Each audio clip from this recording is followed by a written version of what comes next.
Welcome to the Dork Forest. Jackie and her pals will never bore us. Shameless confessions about our obsession will make us laugh and smile. So let's explore the Dork Forest and dork out for a while. Hi, it's Jackie Cation, and you are listening to The Dork Forest. The website's JackieCation.com, DorkForest.com, TheDorkForest.com if you like a determiner. Let's do the credits. Patrick Brady's going to fix this audio and video. Vilmos works on JackieCation.com, and Mike Rickberg sang the song with his wife, Sarah. He composed it, and he will sing his version of the Mexican hat dance at the end of this show. Thank you so much for listening to The Dork Forest. Here's a scoop. I'm doing stand-up online. A lot of Zoom shows will eventually go back on the road. Sign up for my email list. It's easy to get off. It's harder to get on than it is to get off. And no harm, no foul.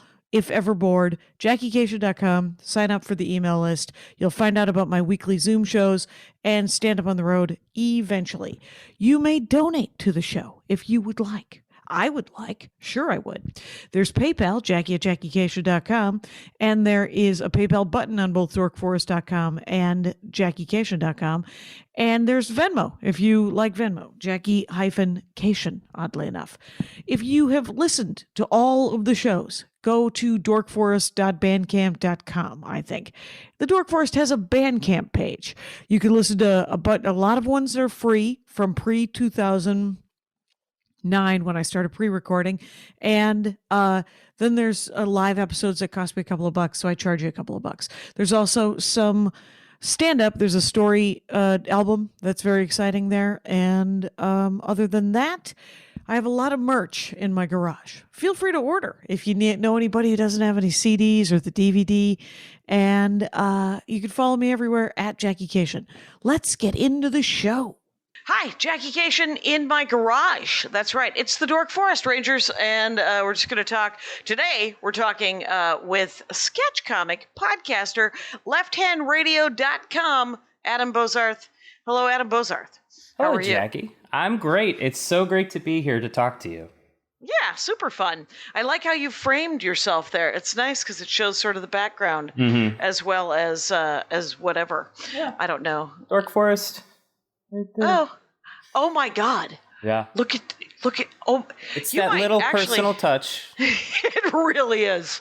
It really, really is. Well played, Adam Bozarth. It's at Left Hand Radio on all the things, right? As in addition to being lefthandradio.com, it's on Instagram. Yeah, we're on Left Handed Radio's on Instagram and Twitter, Twitch. We've taken a little bit of a break with Twitch. Sure. Do you do Twitch? But you're familiar with Twitch. I'm not familiar enough with Twitch to put this on Twitch. You would think that I could, and I have all kinds of tripods, and I could just stream it live on TikTok. I could do all kinds of things. None of that's happening. So, is it left hand or left-handed? Left-handed. Oh, ED. Yeah. There we go. All right, I had that wrong. And let's. It happens. It happens. Left-handed. Are you left-handed? No. Is Anna your co-host? Yes. No, I'll tell you where the name came from. This one of the first. It used to be a bigger group of people. Okay. Yeah, so like we had our friend Stan Chamberlain, Matt Little, Brett White, Taylor Moore. One of the first meetings we had where we were reading a bunch of sketches that we all had written but didn't have a place to put anything.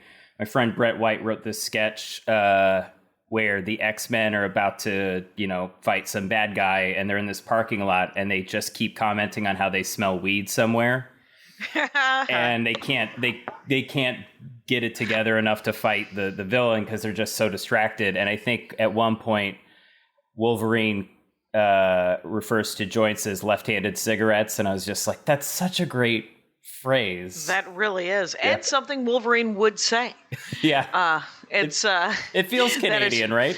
It feels Canadian. It feels in he's also hundreds of years old. It's a Joe Biden-y kind of thing, I feel like sometimes that Wolverine is the Joe Biden of the X-Men. More powerful than you could imagine. Yeah. And yet and yet kind of a Goonie bird. Deceptively sturdy. Deceptive and stocky. Dude's got it. So, but here's the thing: we're not here to talk about the X-Men, though I suppose we could. We're here to talk about Star Trek because that's what. Have you been watching? Have you been back? Did you back up and watch a lot of Star Trek during the last 16 months? Yeah, I had never seen. Well, it's not true. I had probably watched a handful of the original series. I think I had seen the mirror episode of Star Trek. Okay.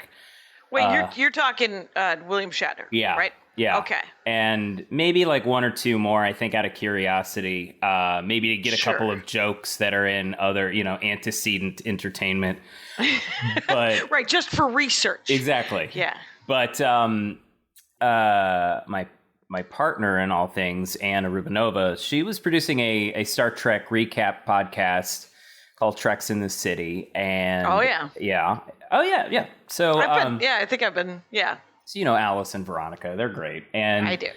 Anna heard so much about this show and was just like, it sounds good, we should probably watch it. And we didn't have anything else to do for about a year and a half. So did you start with the OG? Did you start with the original Star Trek? Good call. Exactly. You have to fall in love before you go back. Yes. So what did you start with? We started with Next Generation, and that first season it does feel like they're kind of warming up into stuff, because there's like some weird first season episodes, like where they happen upon the space Irish people, Yeah. There's a lot of first season. There's in sitcoms, there's first 3 episodes. Yeah. In Star Trek, there's literally first 18 to 22 episodes. First 3 seasons, yeah. Yeah, where you're just like, why are there 6 good things in this first 2 seasons or whatever? Yeah. Yeah, it is brutal. I don't know why I stuck it out. And I I bulk a little bit, even though they have gotten actually better. Though, okay, so you watch Star Trek: The Next Generation, which I forget. Is there like 11 seasons of that? What are we talking? I think off the top of my head, I want to say 9. Okay. But yeah, a lot. Yeah, Even if so it's who 7. are your favorite characters? Like, who did you end up relating to or kind of, like, everyone makes fun of Wesley, but it was nice to address at all that there were any sort of children on the ship. Yeah, I like the Crusher family. Sure. But, it's hard not to be delighted by Data. Oh, right. Yeah. Right. Data and LaForge, actually, that the buddy movie that was never made, that'd make an excellent Marvel one-shot. Yeah. Just a sketch, just a small sketch with Data and LeVar Burton, because they were friends, and I like that so much. Yeah. What did you like? What were your favorite Data moments? I think, Data learning to do stand-up from Joe Piscopo. Do not remember that, and I think I've blocked it on purpose. Yeah. Oh my gosh, really? Go back. He's okay. I mean, because it's a running theme. I feel like, every time some Star Trek writer gets a hand at this cast of characters, it's always like, let's talk about how Data doesn't have a sense of humor, and let's try to improve it, and so the first one is him, like doing a holodeck simulation of a mid-20th century stand-up performance, which I guess must have been the peak of entertainment for this 21st century robot to use it as research. And certainly in the 90s. Yeah. And do you remember any of his jokes? Oh God, I wish I could. But he does these sort of like, I was so ugly as a child, they had to he was doing Rodney not Rodney King. He was doing Rodney King. It's a terrible Rodney King impression. Rodney Dangerfield. Yes. And and Fozzie Bear. Yeah. So sort of a little duo of that. And okay. Yeah. All right. And Yeah, because he wasn't a child, obviously, right? There's the twist there, is because Data, I was so ugly as a child, but I wasn't a child because I'm Data. I was created like Venus out of the sea by his dad. Do you remember the episode where he gets to meet his dad? Yes, oh God, the old age makeup on that show is how is the old age makeup on Star Trek The Next Generation worse than alien makeup? Is it because you don't know? They never do it? Right. Yeah, this is an excellent point. This is a really good point because Andy Ashcraft, my partner in all things and loved one, is interesting because he knew someone who did makeup on that episode. On that show. Yeah. And so for a LARP, a live action role playing game, where when we first were dating, he had to play.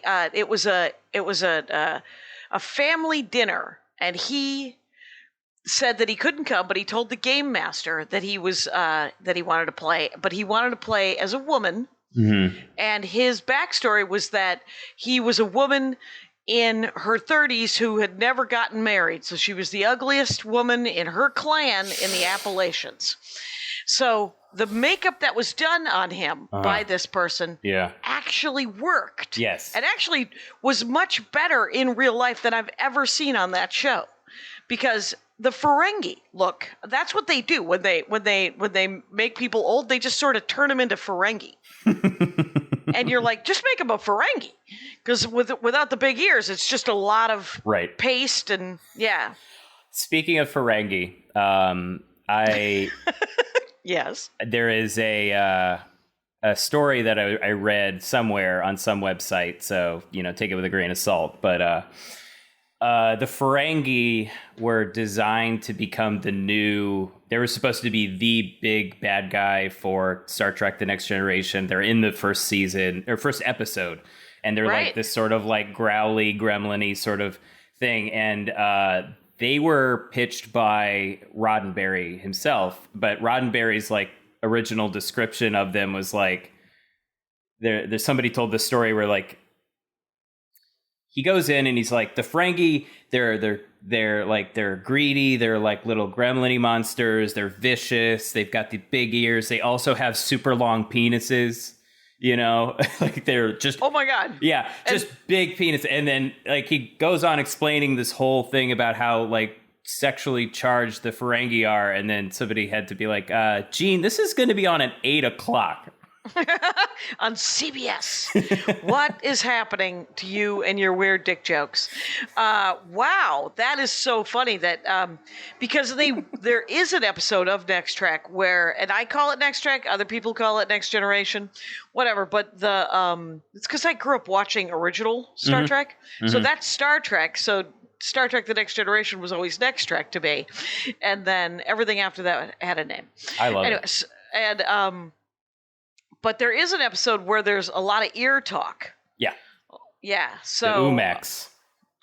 Is that the name of their ears? Well, that's the way that they make love or whatever it is, where they just get stroked on the ears. They call it Umax. All right. Ear stroking. Fair enough. You have watched it much. Down. I am writing that down, making sure that isn't a notice made. Because I desperately want to play a Ferengi on lower decks. But yes. Oh my gosh, Jackie, you would be so good at that. It would be perfect. I want that. I've been trying to get more into voiceover stuff and do more cartoons. I got to do the 3 lines on Bob's Burgers. One of them was, "Oh, thank you for." I do some acting. That was you. That was me. Sure, you heard it. But yeah. So the Ferengi, the Ferengi are so. They're some of my favorite characters, just because I come from salespeople, and there's all of these sort of rules of what are the Ferengi rules called? The rules of acquisition. Thank you very much. Yeah. Yeah. So I would say of all the and I think I started liking them most in Deep Space Nine. Yes. But, so did you get through all of Star Trek The Next Generation? Got through all of Star Trek Next Generation. We are almost done with Deep Space Nine. Deep Space Okay. Nine, I think, is my favorite series. We're also like halfway through Voyager right now. Okay, so you guys are doing a parallel track. Yeah. Of you're just like, well, let's watch an hour of that, an hour of this, and an Yeah. hour of that, and an hour of that. That's cool. Yeah. Voyager was my favorite for a long time, just because of it was the first woman captain. Yes. And Janeway was so cool. Yes. And I liked the Native American first officer. Yes. And it was just it felt, and the doctor in that one made me laugh. Oh yeah, Robert Picardo. Yeah, Robert Picardo, the actor, who is in everything. Everything. But he was wonderful actually in it, and they gave him a personality, and that was one of my favorite things about it. So, who are your favorite characters in Deep Space Nine? I think yes, Quark, definitely Quark.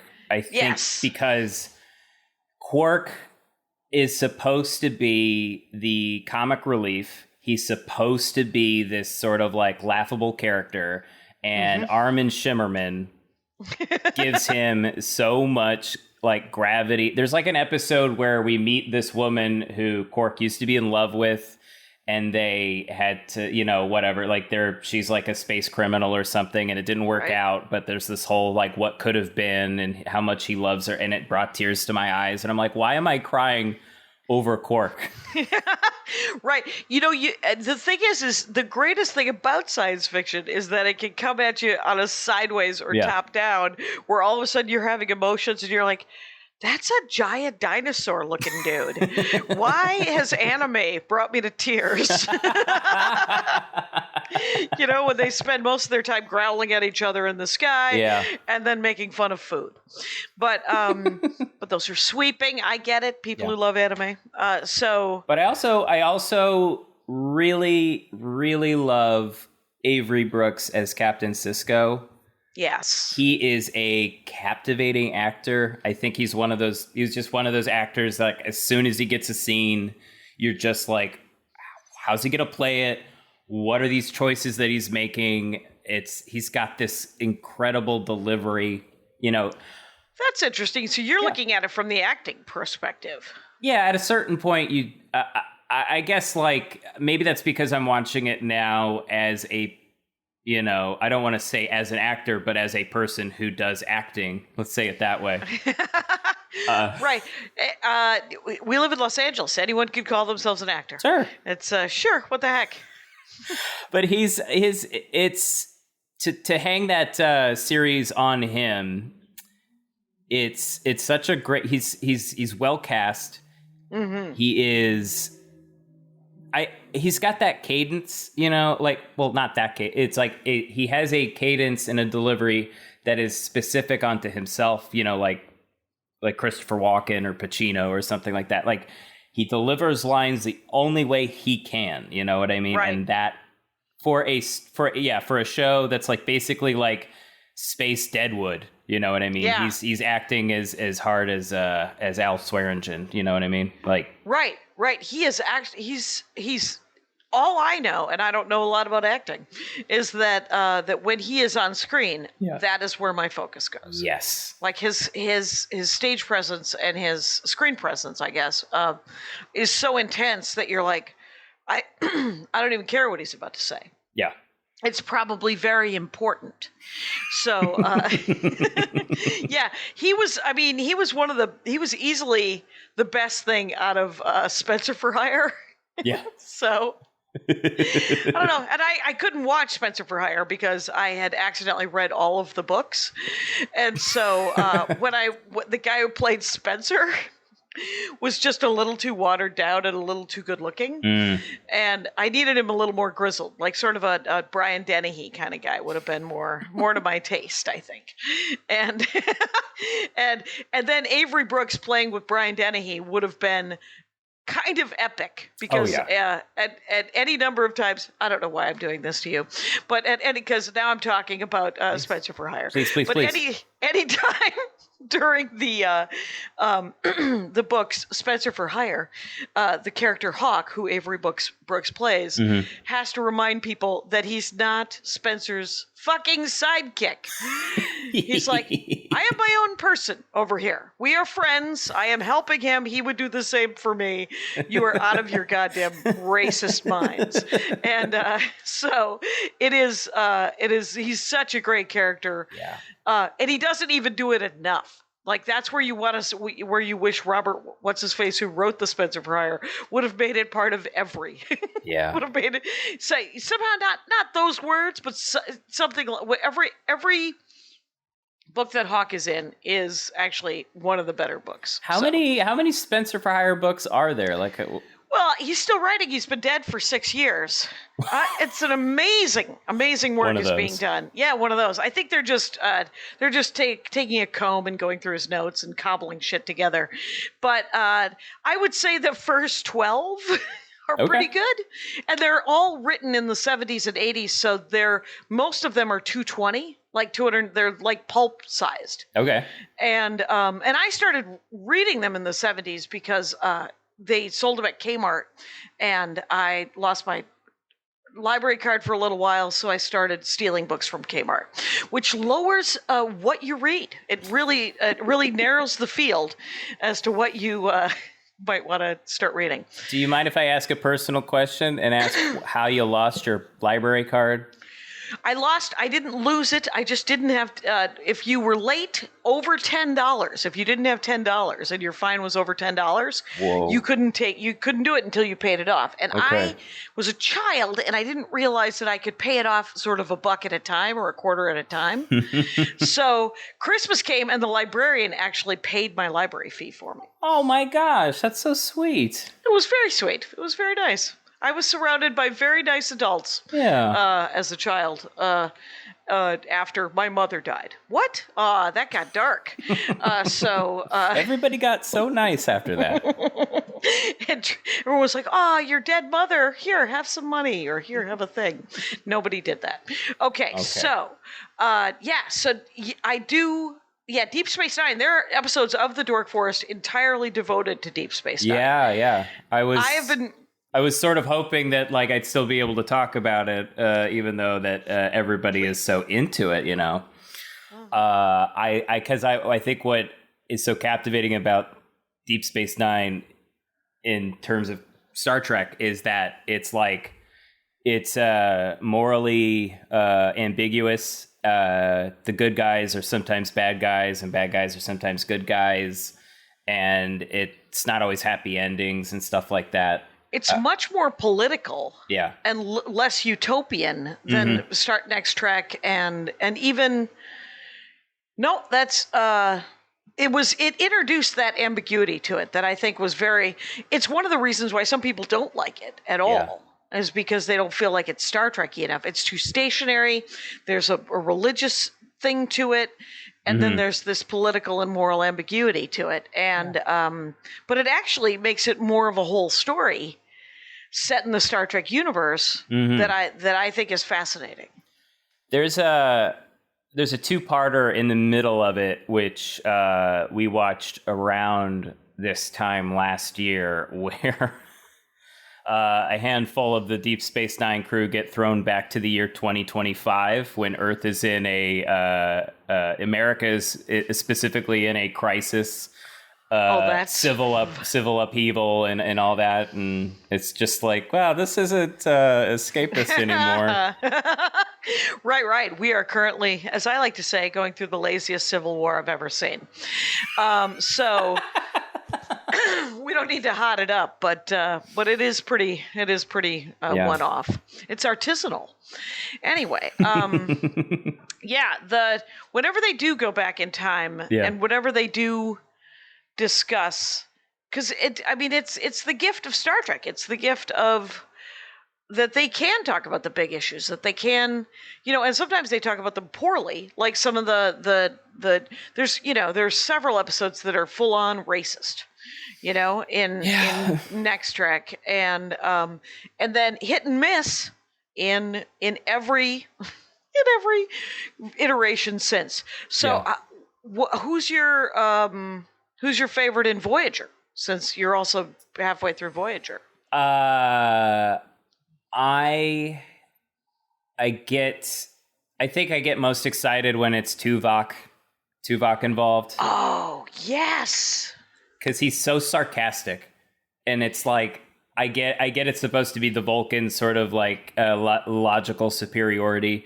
But I think Tim Russ is playing him sarcastic and aggravated and aggrieved. And it's just, like you can tell all of the stuff is getting to the character, but he plays it like it's not. But every word, all of his word choices are very passive aggressive. and he's just like, well, I'm sorry that you feel that way. Which is the worst non-apology in the whole world.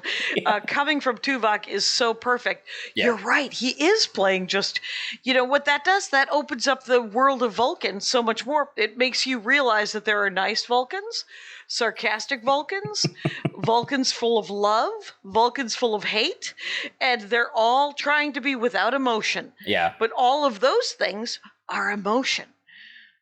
That is fascinating. Yeah. So sarcasm, it's not a depth of emotion, but it makes you think, oh, he's irritated. Yeah, it's a hint of something. What about you? What about who's your favorite person on Voyager? Well, obviously it's got to be Q. Occasionally, sure. Q will sweep in and create. Like, he'll want to undo whatever he did, but he can't undo whatever he did. And he's just like, oh, you still remember that? And this seriously reminds me of some family members where it's just like, no, why would you bring that up? That happened like, I don't know, 3 years ago. That happened 30 years ago. My family's a big fan of, you're not 7 anymore. Get over it. Yep. And I like Q a great deal. I always like it. I forget the name. I haven't watched Voyager in so long. The Native American first officer. Chakotay. Yeah, Chakotay. Chakotay? Is it Chakotay? They go back and forth. It feels like everybody has their own pronunciation of it. Fair enough. And he's good. He's great. He's good. He just seems, like he's sort of the perfect. He's kind of like Frakes. Yes. But he has that parallel. He's like, I'm supposed to be the first officer, so I am incredible. I'm very supportive of my superior. Yeah. But I also have to confront my superior. So I like that dynamic. I love an ensemble cast, and I do like a team out in space. Yeah. So speaking of Frakes. Mm-hmm. We didn't get to talk about him before, but I think I think I like him. I think I like Riker more than I like Data. I think because he's such this sort of weird, swaggery sort of character who also plays the trombone, which is it's like, did that get you any action? Yeah, seems to have. Sure. That's how good at the trombone he is. He's let's see, Frakes. Frakes is also captivating. In as much as like it's weird the way that he like plays the instrument of that character where it goes it's super intense, super smarmy, charming, sexy, does all of these different things with this character, and it's very believable and watchable. And I think we also decided he looks the most like a giant cat, like a giant house cat. Oh, right. I think if he feels like he's probably pretty hirsute underneath all those clothes. Yeah. I bet he's a hairy dude. I think I read somewhere that they had to like digitally remove back hair from him and some, something. Yeah, some because it was pre the men getting waxed. Yeah. And they were just like, it's actually distracting. We're gonna have to digitally remove that. Yeah. But he is. I liked him. I always thought whenever he was playing that smarmy character or that sexy character, I was always like, oh, I don't like him as much. But it was, I think, an interesting. They had to do something with all of them, right? Yeah. And I wanted Picard, obviously. On Next Trek, it was always Picard. Picard was my favorite, you know? I didn't like him when he like I haven't watched Picard on CBS Plus. Yeah, me either. Because I didn't like him when he wasn't making executive decisions. I think he's an excellent executive decision maker. Right. You know, so seeing him putter around the vineyard. Him as an old man, I'm good. I'm sure he's fun to go out to lunch with, but you know, I want to see him face adversity. He does it in the X-Men. He does it in he does it in Star Trek. That's the guy. That's the character I like. So I have a friend who told me this story like ages ago. So I'm gonna get all the details wrong. But here's what sticks in my mind. Grain of salt. Yes. Exactly. This is like when he was like living in Brooklyn. I think it was kind of this big thing that, you know, Patrick Stewart's living in Brooklyn and he's all over social media looking kind of fun and crazy and all that stuff. But my friend Reagan ran into him at a bodega or something. In real life. In real life. He's just there getting his, you know, deli sandwich or whatever it was. And she's like awestruck. It's because it's Picard, right? And he's there. Right. And she was like, and the thing about Patrick Stewart is that for an old guy, he's super ripped, you know? Like, yeah. So he's got big arms, right? And so she can see his arms. And she said that, as she tells it, that she like was reaching her hand out like this or instinctively. And he caught her and went and looked at her and went, "You may." Yeah. And she got to touch his arm. Oh my God. That is, first of all, let's unpack this because Patrick Stewart, gym rat. I would not have called that he was just like a guy who wants to lift. Yeah. And here's the good news about that story, that he was okay with it. Yeah. Like, I mean, because you shouldn't touch people. No. When I first moved to Los Angeles, I saw William Shatner on the street, and I followed him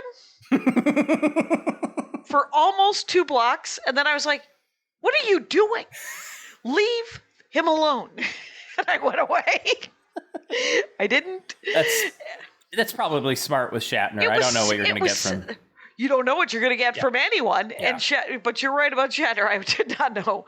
I will say that and I've told this story 1,000 times. The one time I worked with Lily Tomlin, I was running by. We were on the lot, and I ran by her dressing room, and she poked her head out, and she actually remembered my name. And went, "Where are you going, Jackie?" And I said, "To look for famous people on the lot." And she said, "What am I?" And chopped liver. And I said, and I stopped, and she goes, "Nope, keep going." And so she didn't want to hang out. She just wanted to make fun of it gently, and then just sort of. But it was one of my favorite interactions with the famous. I get so nervous anytime I actually see a celebrity in person, and like. I don't have it in me to go up and talk to anybody. I mean, like even, you know, like I'm a fan of yours, Jackie, and this is very nerve-wracking. Oh, good Lord. At least we had like, okay, we can talk about Star Trek at least. We have so many things in common. Adam Bozarth. By the way, I am talking to Adam. Let's talk about it. Let's talk about who I'm talking to. Rangers, lefthandedradio.com. Yes. Adam Bozarth, you guys. Bozarth. You guys have sketches and stuff I saw on the website, too, right? Yes. Your podcasts, sketches. We do. It's sketch and improv these days. It used to be like all sketch. We used to put out like a sketch album's worth of material every month, and that's a lot of work. And holy smokes, that's insane. Yeah, we took a couple of breaks. Year breaks here and there because it's a lot of work, and then you have to pay your bills and right. And but everybody can go into the vault, right? Is it still up? Everything's still up. Is available on Patreon, so we put it behind the paywall. Everybody's so I mean different tiers. I have a Patreon with Laurie Kilmartin. By the way, Rangers, just a donation button. Knock yourselves out. But the Patreon for Laurie Kilmartin, we don't do anything. Yeah. On the Patreon. Yeah. So we don't have any tiers. So so my whole thing is everyone has $1. if they're listening to the Jackie and Laurie show, just set, and by the way, Rangers, you could all set up a monthly on PayPal where I don't have to, and then I'll get 88 cents of that dollar because they take 12 cents.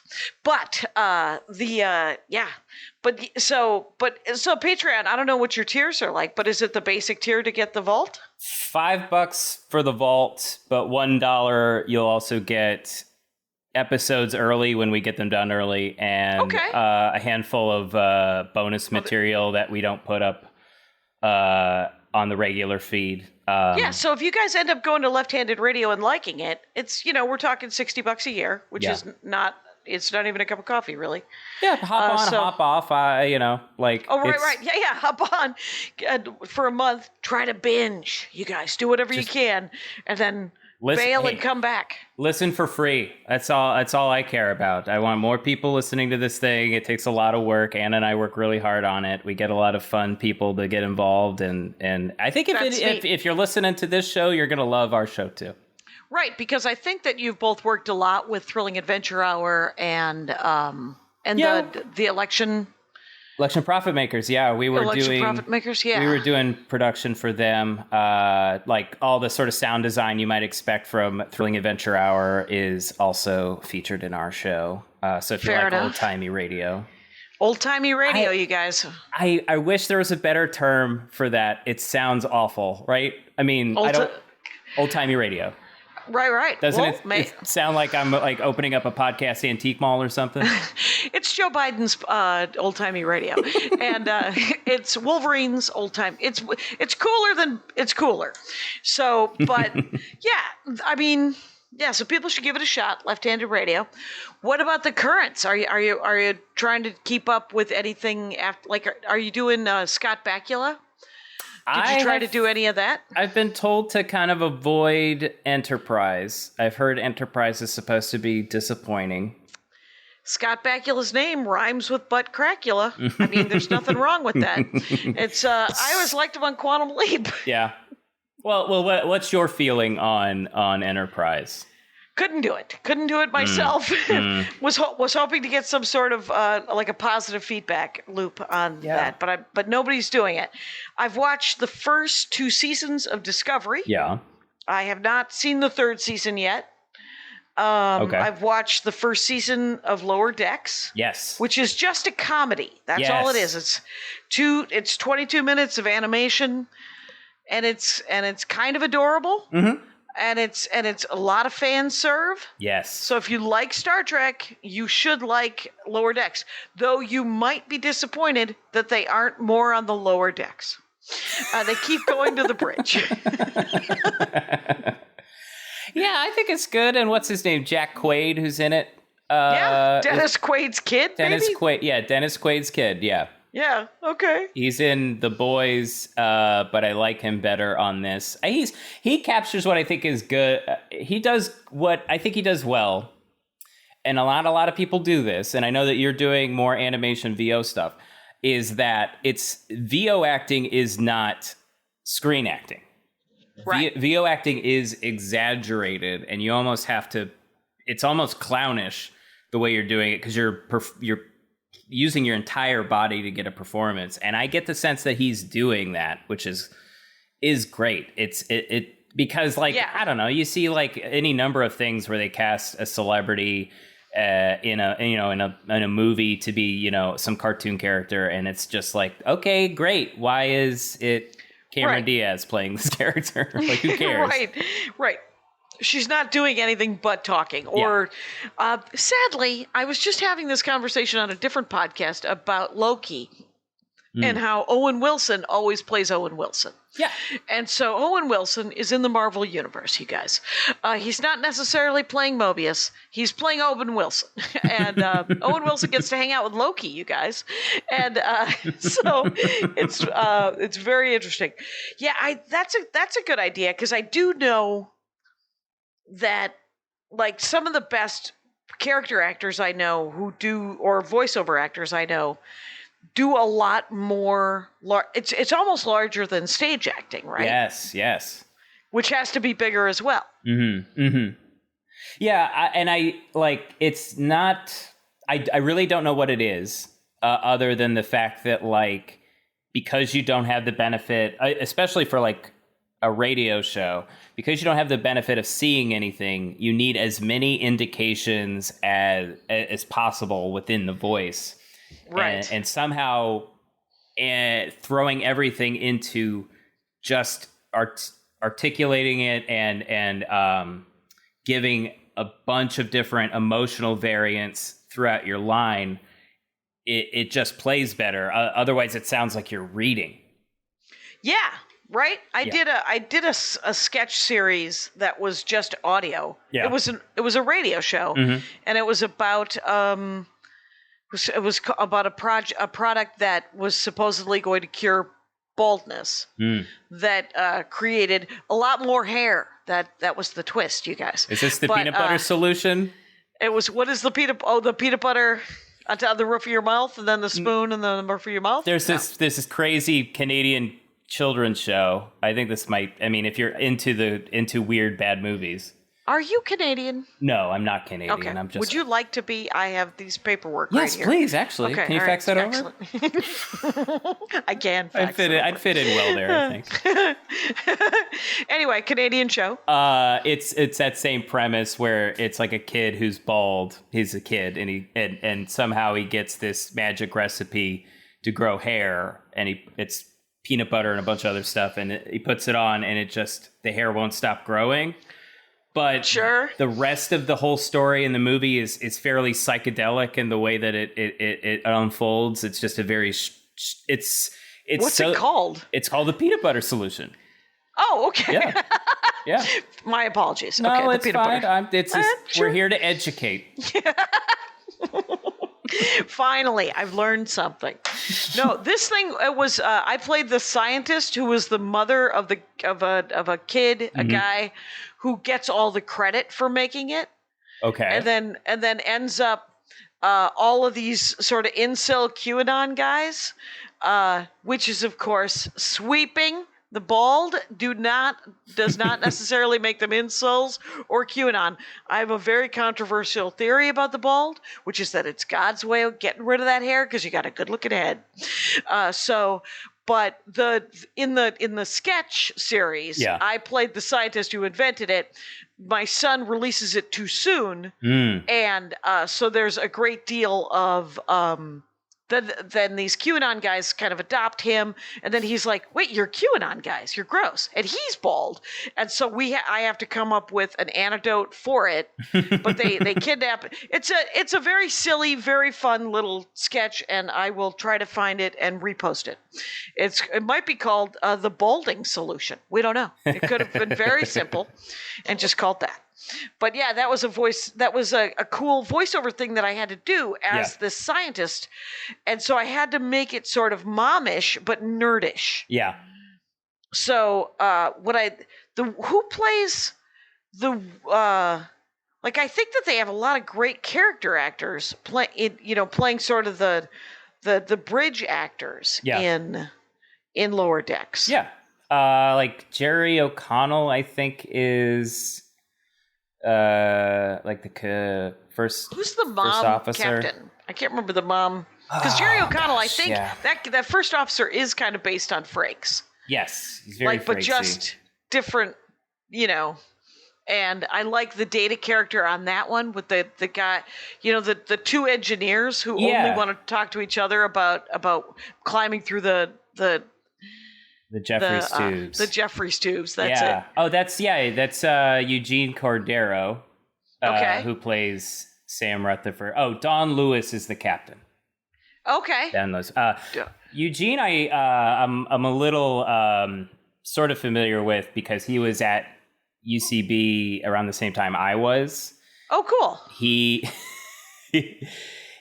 was also involved in this. I think this is like the perfect place to talk about this. But he was he used to do this show that I was involved in at UCB called Cage Match. Oh yeah. Which is I think they did it here in Los Angeles where it's just two teams competing for votes, and the next very simple. But in New York, it was hosted by a fake pro wrestling league called the UCBW. Oh. Yeah. Wow. Yeah. That's outstanding.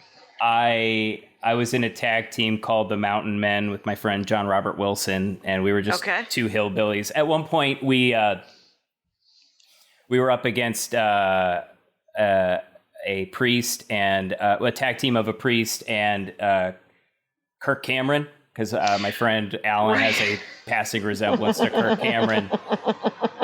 And Kirk Cameron's just passing. Yeah. Well, yeah. His finishing move was to summon God to right, because Kirk Cameron he's just hit that glass ceiling. There's just one more job. Yeah. And it's God. There. And if he could just summon him.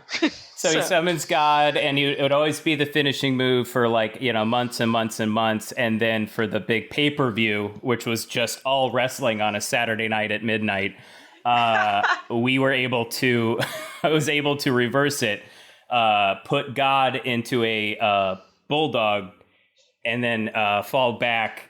And tragically, God's neck was broken and died on the way to the hospital. It's like, that's the kind of show we were doing. Right. If I remember correctly, that cage match did get super dark very quickly. Mm-hmm. I have a question about improv as we weed off. Yes. Again, as happens on the Dork Forest so often. When you write something in improv that is clearly hilarious. Yeah. Do you ever take that and flesh it out and turn it into sketch? Oh, yeah. Good. Yeah. Good. I mean, that's sort of what it feels like a waste if you wouldn't, right? Yeah, I think there was not a waste. People saw it. There was like a, I don't know, maybe it was like a mass delusion that people in my generation were under, but we didn't do that as much. Like, I think anytime somebody would try to go hey, we should do this, is that, it would be like, why? Improv's all about making stuff up every time. And live in the moment. Don't think. Yeah, don't think. And you're like, or don't create something that's lasting. Yeah. It's in the moment, and that's very beautiful. But one of the great things about stand-up is that when you come up with something in the moment, you're like, oh, I'm going to be doing that. That's going into the vault. Yeah. I'm going to pull that out whenever I get in trouble. Yeah. Especially heckler stuff and stuff like that. So. Oh, sure. Yeah, so that's good to know. Improv is it's made to do that. That's the whole reason you're supposed to be doing that, and that's why they were doing it at Second City as a writing idea generation tool. And the fact that a lot of what I was seeing, at least in my perspective, the ethos around me was just sort of no, man, you if you're funny, then you go out there and you create a new thing every time. And then, because obviously it's all talent based, you know what I mean? You're going to go right to the top. And it's at the end of a improv team's run, you kind of go well, I don't have anything to show for all that time. So that's sort of where the idea for doing a sketch podcast came from, was just I did a lot of work on this one thing and I have nothing to show for it, and I'd like to not do that anymore. Right. And there's some of that stuff can be mined for so much more. They're rich. They're what Maria Bamford calls a rich vein. Yes. That's a rich vein. You're going to want to get in there and tap it. What's your experience with improv, Jackie? Have you done any of it?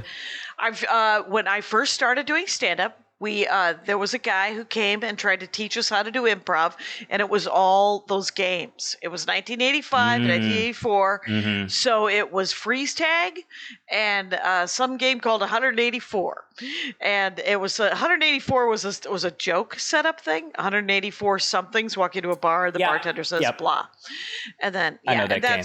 It probably has another name now, but And then there was, I think, a good 10 years, 15 years when it wasn't okay to even like improv as a stand-up. Yes. Because it had been vilified. You're just like, what do you care? And so when I first moved to Los Angeles, I remember there was a weird sort of Best Western over on Vermont that had stand-up in a basement. Yeah. Oh, yeah. Yeah. And it used to also have sketch sometimes and improv. And one night there was improv, and the comics took it upon themselves to yell really. There's a game where you give a country, Yeah. and then the person has to do a scene in the accent, sort of an English accented. And so and I was part of this. I'm not the hero of this story. We picked 6 different African nations and just kept yelling out different African nations. And the sketch group only had one African accent. So they became very angry. Yeah. And but I did take improv. I took UCB. I took the first series. And it turns out improv, much like stand-up, is a learned experience, skill. So I ended up going to watch. One of the things at UCB is you have to go watch a lot of improv. Yeah. And I got an appreciation of it that I had never had before. Because, for example, watching Sean Conroy Yes. and Matt Besser do stand-up comedy, do improv. Yeah. At no time did you feel like that, because when you first do stand-up, this is true when I saw first doing improv, people just throw stuff at the wall. And a lot of it shows really the inner workings of your fucking mind. And you might be an asshole. Yeah. So you throw gross things, you throw, in general, you throw dick jokes and gross things at the wall. Yeah. And if you're kind of a monster, you can get really sexist or racist or stuff like that. At no time did you feel like Sean Conroy was not in control of the narrative. Yeah. He was just literally going to go into his life. You were going to suggest anything. Yeah. A bicycle built for 2. Yeah. And then he was going to either talk about the song, bicycles, 2 people, fixing bicycles. Like, it could go anywhere. Yeah. Like his past, the future, a book he read 9 years ago. And it was never, I felt safe. Yes. Yeah. That's the best improv, is when you don't feel unsafe. You feel like it could be amazing, but you don't feel unsafe. Yeah. There's a thing I think maybe was missing from my improv education until later is the reliance on your own self. I think like you were saying about throwing all the awful stuff out there, transgressive comedy has been really popular for a very, very long time. And it works because it's almost like you're shocking somebody into laughing, that you're saying something so inappropriate that, in polite society, it's funny. I can't believe that guy's that rude. I can't believe that guy's such an asshole. And then when you're stuck in a scene with somebody like that, and the training is just, no, agree with them and then add to it, then it's like two relatively normal people who might be a little bit of an asshole on the inside somewhere, to just unleashing the worst things that they can say at each other. Right. And it's boring. Right. It ends up being super boring. If you can't sort of have the real conversation about what you just said, that would actually be kind of hilarious. If you weren't trained to just yes and. Yeah. If you could, yes, that is an opinion, and let's discuss how that isn't a good opinion. Yeah, exactly. And were you trained at some point to be able to bring it around to something that wasn't horrible? I think I got a lot of good advice from a handful of UCB teachers, and I took a class at The Annoyance toward the end of my living in New York.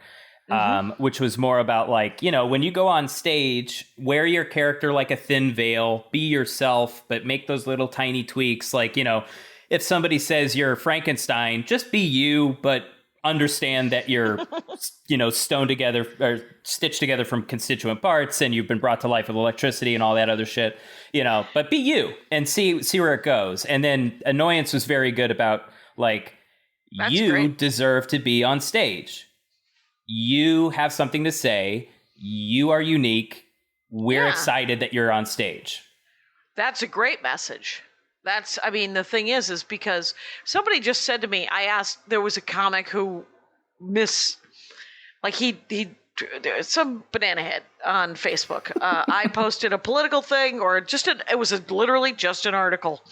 And so he did a lateral move, this comic, this other comic, and he was from an area that I have done stand-up. So I asked another comic who's there. I was like, "Do you know this guy?" And he goes, "Yes, you're gonna want to try to get away from that guy. He's not horrible. He's a little." And this is a black comic telling me about this white comic. He said, "He's a little racist, but your best bet is to just ignore him. He's one." And I said, "Is he any good?"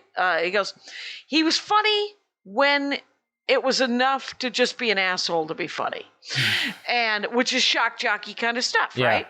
And it's such a good, like, because people do deserve, like, everyone deserves to have a podcast. Everyone deserves to be heard. Yeah. And it's so, but if you take that's just a great message. I like that message. Yeah. What, we've digressed from Star Trek. Are you watching any of the currents? No, I think Haven't got there? Once we wrap up with maybe just Voyager, or it gets pulled from Netflix, I think we're gonna start watching Discovery, because I hear it's really good, and the guy that plays Clem Fandango from Toast of London is in it, so I'm excited to. Who does he play? I don't remember the name of the character. Right. Have you seen Toast of London? I have not. Are you into the British comedy at all? The greatest British comedy I've recently seen, and this is a sketch group, I guess, who has a sitcom out, and it's on HBO Max, and it's called Ghosts, plural. Okay, yeah.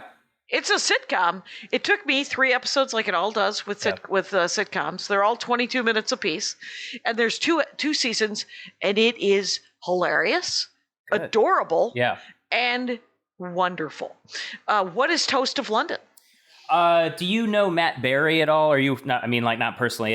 Are you aware of Matt Berry? I've heard the name. What is that? He's in What We Do in the Shadows. He's Laszlo in that. He's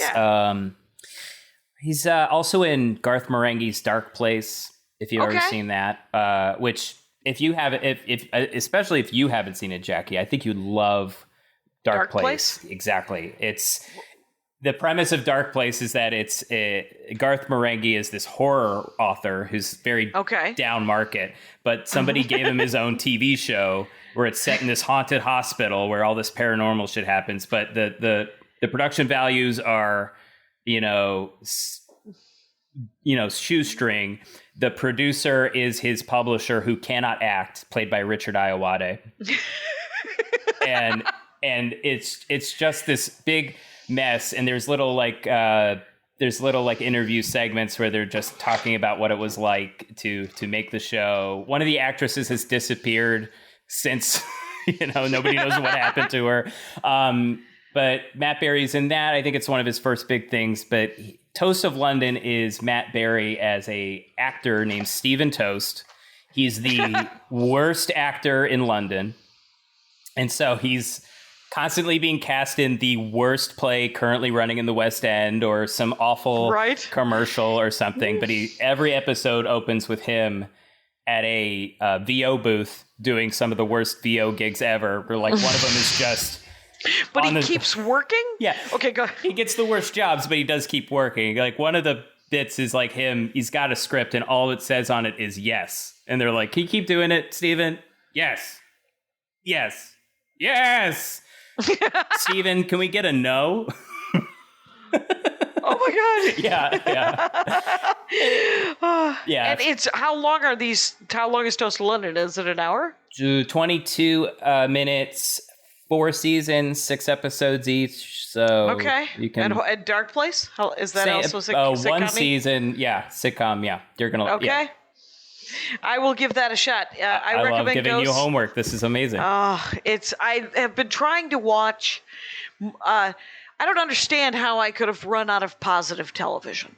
All that's left is everything super sad, incredibly well written, incredibly well acted. Yeah. So beautiful. Can't watch it.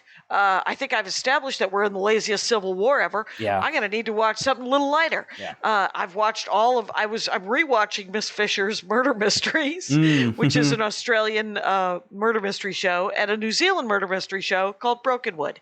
I'm also rewatching those. And though there's new episodes of those, which is great. Yeah, Brokenwood, Amazon Prime, probably on Acorn or BritBox or something like that. So, yeah, Brokenwood. It's Colombo, but set in New Zealand, in a town. Hilariously, at one point they tell us that it's the only town in New Zealand that did not shoot any Lord of the Rings. So you gotta love that. Anyway, so but every time I do a Star Trek episode, I want to go back and watch it. Did you ever go back? Have you tried any of the original series at all? Well, there's that episode of Deep Space Nine where they are thrown back in time and are inserted into the Tribble episode. So we watched that one just as a point of reference. And sure, it's also that one. That one's weird because it's supposed to be funny, but it has all the trappings of 1960s comedy. So there's just, disaster unfolding while some... it's tragic. It's tragic for the Tribbles. It's like, this is not... Yeah, like the ones I really liked in the original series are usually the Greek and Roman ones when they go to that planet where they meet the gods. Yeah. And then they go to this other planet. And I loved it because Spock was my favorite. Huge crush on Spock when I was 9 years old. Yeah. Who didn't? And when he's forced to kiss somebody, that was always important to me. And I was like, yeah, get him. When he has, and then I consistently mix up Ponfar and parkour. So parkour is when you have to jump all over buildings and then you're forced to make out with someone. But Ponfar is when you're forced to make out with someone, but you have to get through an obstacle course to do it. So, and then have you watched any of the movies? Yeah, we watched Generations and First Contact. Sure. So the good ones. Well, there's I would watch, I believe the original Star Trek movies, it starts with, I think the good ones are 3 and 5. There's some sort of, the odd ones are the good ones, or I'm entirely wrong, and the even ones are the good ones, because it can't be the odd ones, because Star Trek the movie was terrible. Okay. So it's good if you want to watch something that's so bad it's good. It's one of those things. It's when you're desperate for just a little more Star Trek. I've watched it several times, but it isn't. It's nowhere to start. It's no reason to start. Are you into the J.J. Abrams movies? Do you like those? They're okay. Yeah. Matt Weinhold ruined them for me by saying that they were Star Wars turned into Star Trek. Yeah. Like when you watch Discovery, you'll be like, this is Star Warsy. Why is it so Star Warsy? It turns into Star Trek. The first season is super action-packed. Yeah. And so it's really good. But it isn't super Star Trek-y until the last 2 or 3 episodes. Okay. Where all of a sudden you're like, okay, now I get it. Second series of Discovery, entirely Star Trek-y and awesome. And then when I get it, because I like Star Wars. I mean, The Mandalorian, absolutely nothing happens. But I'm on board because who doesn't want a distressed, I found this knife on the ground outside my house on a walk. And it looks very Mandalorian. I've cleaned it up a little bit, but it has, and all it is it's some sort of carpentry knife. But it is incredibly terrifying. Yeah. Because it also has this serrated edge to it. But it's really good at, I found it, I tried to give it to somebody, like I went to, this was deep in quarantine time, right? Like, and I go to the guy working, he's just running this parking lot. I'm on a walk, right? So I go up to the parking lot guy and I was like, hey, I found this. And he's like, I still have mine. And he pulls the exact same knife out. And I was like, well, do you think somebody dropped it? He was like, you should keep that because there's going to be trouble coming. Whoa. Hi. Whoa. Wow. Okay, sir. Anyway, in other news, I used it to cut a peach this morning. Pretty badass. Yeah, I should not be armed. My middle name is Chekhov. So that is a new joke. I have this to say, Adam Bozarth. Yes. We have talked for an hour, and it has been fascinating. A lot of Star Trek, a lot of other things. Everybody, you should go check out lefthandedradio.com. Lefthandedradio.com has a lot of different stuff on it. Yeah. And if you like Dork Forest, you probably are going to like Left-Handed Radio. So thank you so much for doing the show. Thank you for having me. This was so much fun. I can't believe it's been an hour already. I know, super fun. And Rangers, you know the rules out there. Take care of each other. My hat, my hat, my hat. They're dancing around my hat. My hat, my hat, my hat. Well, what do you think of that? If it looks like a Mexican hat dance and it sounds like a Mexican hat dance, it's most likely a Mexican hat dance. So take off your hat and let's dance. Yay! Oh my God. Why don't we just call that as the end of the show?